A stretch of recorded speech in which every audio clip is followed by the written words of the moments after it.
Hi. Can everyone hear me okay? Amazing. Um, Thank you, Jeremy. You're right, I've officially crossed over.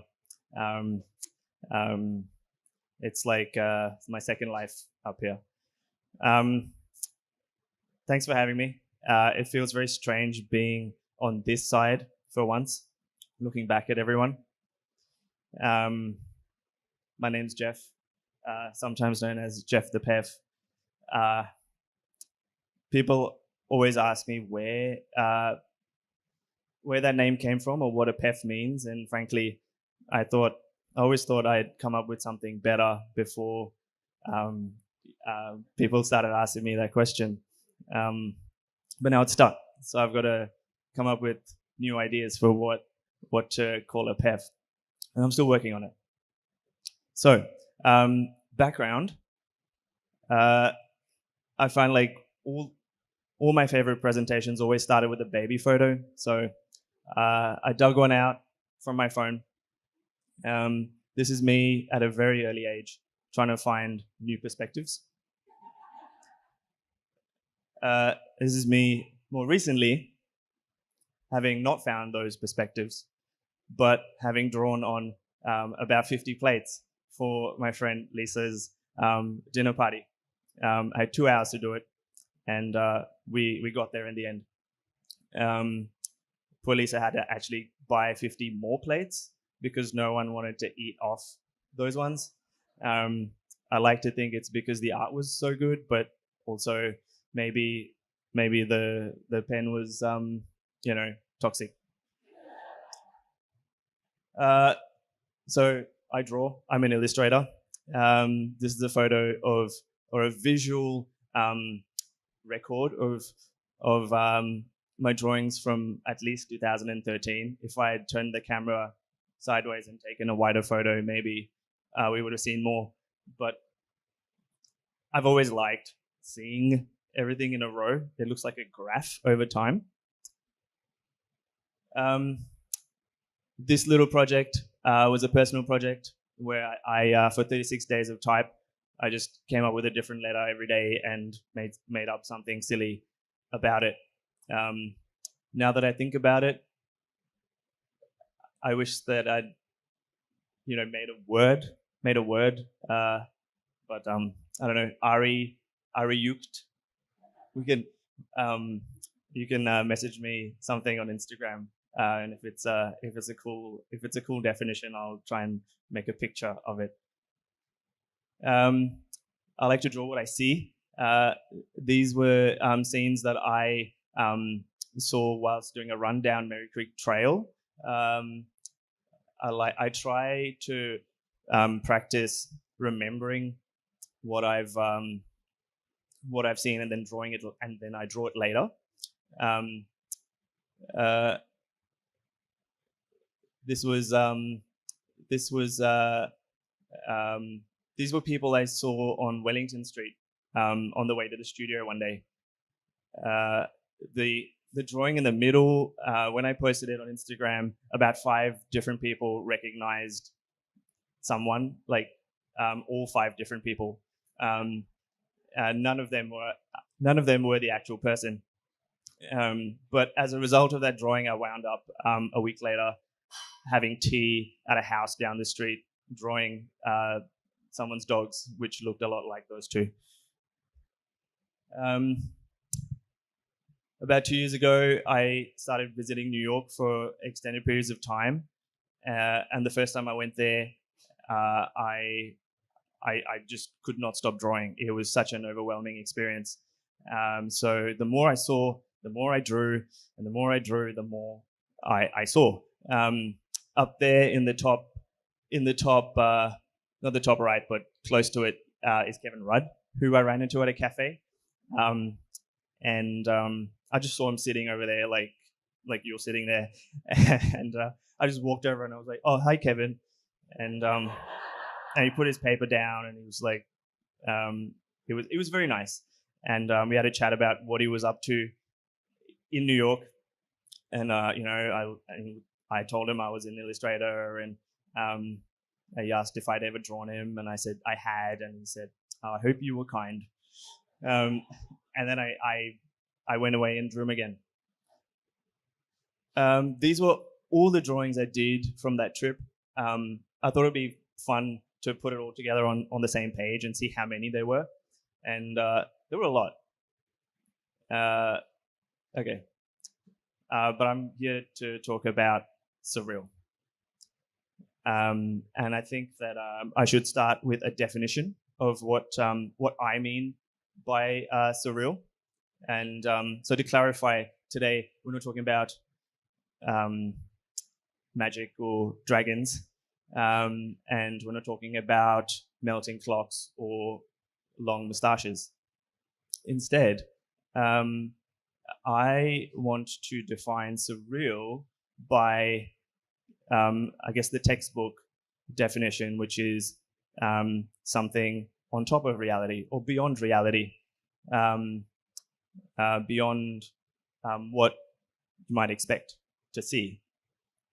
So, my first example, and I'm going to go through a whole bunch of, examples of, strange things that upon first sight, didn't seem like much, but turned out to be quite interesting. And the first one is really obvious. If you haven't seen this, this is probably your first day in Melbourne. This building in the middle, which ever since I've moved to Melbourne, I've seen and admired because it's quite hard to miss. And about 3 years ago, I went on a walking tour with a friend. Was walking to us through the CBD, and the guide told us all these really wonderful stories about the city. And my favorite was about this building, which I didn't know at the time. And what the guide said was that the building is called Eureka, obviously, because of the Eureka Stockade. And the Eureka Stockade was a bunch of workers who went on strike for fairer working conditions. And they had this slogan, 888, which was 8 hours of work every day, 8 hours of rest every day, and 8 hours of recreation every day. And that building there is blue and white, and the blue and white stripes represent the flag.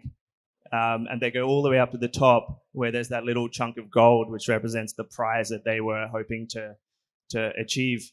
And the little slash of red is the blood that was shed as they were trying to get it. And I thought, this building is like this totem, rising above the central business district of Melbourne, where every day thousands of people go to work. Like a reminder about, why, about working 8 hours a day and like how it was such a hard fought right. And then I guess the not so obvious, which are these things. And if you follow me on Instagram, you may know already that I'm obsessed with them. You may have walked past a few on the way here today. Can I have a show of hands of who has seen these around? Great. There are a lot, and when they first started popping up, and I started noticing them, I didn't know who was doing it or why, so I began to come up with my own reasons. And one of my ideas was that every time I walked past one of those, it was like a good luck charm, and like something interesting was about to happen if I was aware enough to see it. And sometimes I was distracted, and so I just forgot about it. But other times, I would bump into someone I knew, and I would think, oh, this is because of the thing. Obviously, that can be, that's just confirmation bias, maybe, but it's a lot more fun to think about them in this way. There's a lot of them, and the artist is Astral Nadir, which I only discovered months later, and they prefer to remain anonymous, so we'll just leave it at that. If you're in this room, I love your work. Uh, the word nadir is really interesting because I looked it up and it means celestial.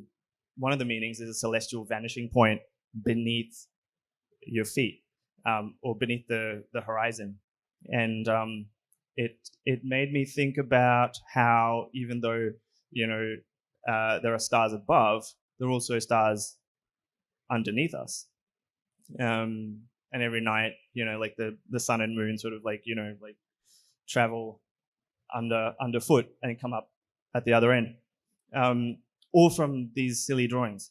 Uh, so I love them. But let's move on. Surreal things can be insightful. Uh, these these shadows. I was returning from a lecture, and the speaker had said um, uh, this had said the line between good and evil passes through the heart of every human being. And this was a discussion about, at the time, about walls and borders that still a hot topic today. And when I left, I remember walking along the sidewalk and I saw these fences or borders, if you will, and they were casting these shadows that had a little heart in them. I thought there was quite a it's pretty rare to see a visual that sort of sums up such a complicated idea in like a snapshot. If I'd been commissioned to do an illustration about the topic, this would have been the perfect idea. And unfortunately, at the time, I saw it, but I didn't really have anywhere to put it. The surreal can be very funny as well. Like this moment, which ordinarily I would draw, but I had my phone out and it's someone taking a photo of their drawing, and then my friend took her phone out to take a photo of it, and then I thought I'm going to take my phone out and take a photo of you taking a photo of them, but I never got the shot because there was just too much coordination. This was too funny to not include as part of my surreal talk. My housemate Alex sent this to us one day, and I was looking through my phone. Like I said, like I wanted to get all my content for the presentation just straight off my phone, and I found this, and I went, this has to be a part of it.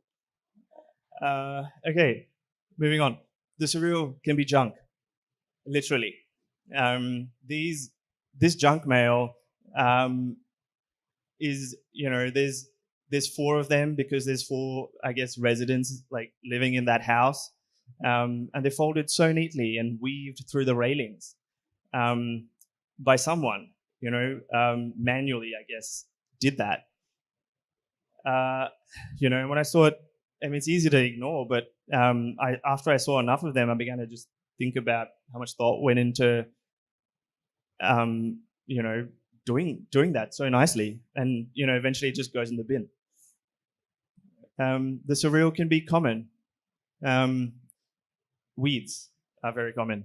I went to a weed workshop about a year ago, which is run by Joe's Market Garden, and the guide took us down Merry Creek Trail and showed us all these different types of weeds, dandelion, sour thistle, something nightshade, and how to identify them, their nutritional properties, what they taste like, what to cook them with.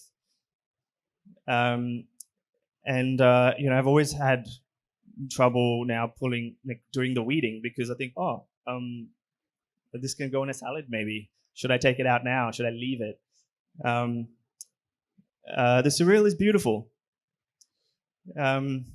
Like these palettes of leaves, these colors that, if any of you, I'm sure plenty of you here are creatives and work with the Adobe suite, and you have the swatches panel and it's got little palettes in there, and someone's put that together, but these just sort of arrange themselves on their own. My favorite is this, which not only is beautiful, but came about because this was in New York. There was an unseasonably early snowstorm, and as a result, a lot of trees that were still on a lot of leaves that were still on the trees fell, and so created the palette that was pink and green and brown and yellow and white. It's really, I thought, I think that definitely is some kind of surreal. I also want to give a shout out to all the other senses, not just the things we see, but the things we smell, and the things we hear, and the things we taste. And these are two of my favorite smells and tastes. Which, I mean, I don't know if it's a coincidence that's what you get at Creative Mornings, but okay. And I wanted to close out this bit with this quote by Cy Montgomery, a la Brain Picker, which is, "Our world and the worlds around and within it are aflame with shades of brilliance that we cannot fathom, and are far more vibrant, far more holy than we could ever imagine." I'm so glad that I'd taken a screenshot of this at some point, because it really sums up what it took me a long time to say in a very short time. So if the surreal is so ordinary, then why is it sometimes so difficult to find? And this little paragraph in the book Siddhartha by Hermann Hesse has this conversation where Siddhartha says, when a person seeks, it can easily happen that their eye only see the thing they are seeking and they ignore everything else. That seeking means having a goal, and finding means being open and having no goal. And when you seek, you may overlook the things that lie close before your eyes. And I thought that's probably why it's so difficult. But then, how do you open your mind? Like, how do you, it's such a airy phrase. So here are a few things really quickly that that definitely opened my mind into interesting new worlds. The first one is this book, which I am obsessed with. It's now a TV show, but at the time, the first time I saw it, I fell in love with the illustration, and I fell in love with the cover. Soul, fat, acid, and heat were, it's just 4 elements that define all recipes. And I've got so many recipe books with titles like 1,000 recipes of this and 1,000 recipes of that. And not one teaches you taught me how to cook. Why were they using this ingredient? Why fennel there? And, why are you roasting this thing? This book just, sort of said, forget all that. Like, the reason, if you just know these 4 things and how to use them and how they work with each other, everything else just falls into place. I love how Samin took all that complexity, all those thousands and thousands and thousands of recipes, and just condensed it all down into these 4 really basic ideas, which, if you know, unlocks that whole world. The second thing is this phrase, "think on the page," which Sarah posted on Instagram about a year ago. Oh, that's the first time I saw it. Think on the page. And at the time, I was going through the same problem that I think a lot of us have, is like, you just look at a blank page and you don't know what to do. What do I do?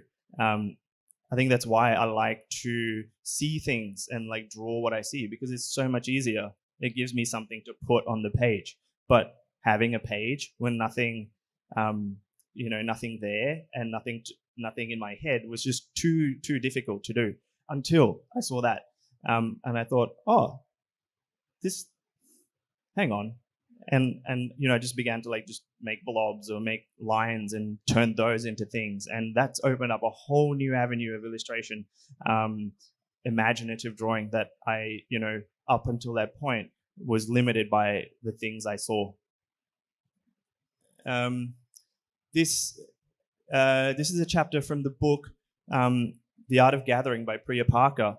And in this chapter, she talks about creating a temporary alternative world, where she and her friends walk through their city without phones, and not knowing where they're going to go, and have like the most wonderful adventures. Everyone's on board with it because they know it's just for a limited amount of time, and there's they see things and do things that they never would have done otherwise. Someone here in Melbourne who does this is Madeline, who runs Side Project Sessions, which again is a temporary world where people go to work on a thing that they have been procrastinating about or have felt guilty about doing, and they go there and for 3 hours they work on it and it gets done. I go almost. I've been to nearly every single one, and I assure you, it works like a charm. So all of this, like, why?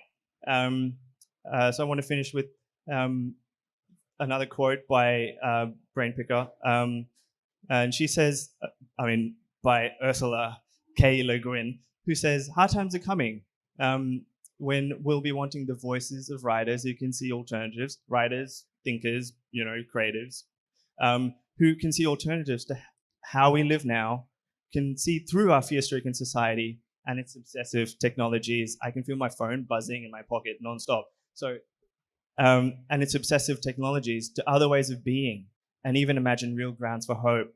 We need writers who can remember freedom, poets, visionaries, realists of a larger reality.